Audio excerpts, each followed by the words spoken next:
Assalamu alaikum. Алейкум Ustaz. ассалам ва рахматуллахи ва баракатуh. Сүйін ұстаз, дааратканага кирип алып, телефон менен сүйлөшүп, ар кандай видеолорду көрүп, насвай атып, тамеки чегип, түкүрүнгөндөр кандай болот?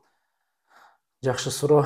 Туалетке киргенде биринчиден эч убакта биз андай нерсени бул туалетке киргенде именно телефон же болбосо какырын түкүрүнө турган жер эмес. Телефон көрө турган, музыка уга турган, телефон менен сүйлөшө турган же ал жерден WhatsApp менен сүйлөшө турган жер эмес. Бул туалет, бул ажааткана, бул негизинен ал жерден биз өзүбүздүн муктаждыкты бүтүрө турган жер.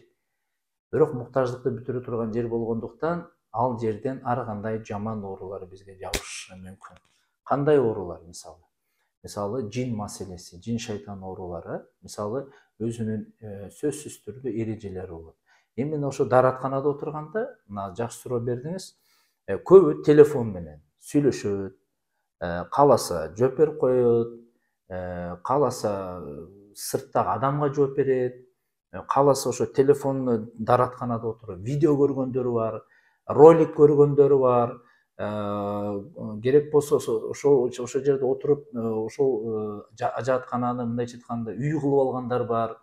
Анан кийин ошол учурда тамеки чегүү дагы, ошо насвай чегип түкүрүүнү дагы бул адеп эмес. Сиз эгерде ошол жерде ажаатканада муктаждыктын ордуна ошондой нерселер менен алектенсеңиз, анда сөзсүз түрдө сизге оору жабышат. Кандай оору десеңиз, бул жин оорулары болушу мүмкүн.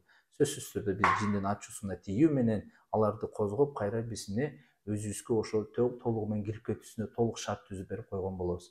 Ошондуктан келиңиздер, кирерде биз биринчиден эмне ачаардан бурдун бисмилля деп туруп, сол бут менен Аллахумма инни аузу бика минал хубси вал хабаис.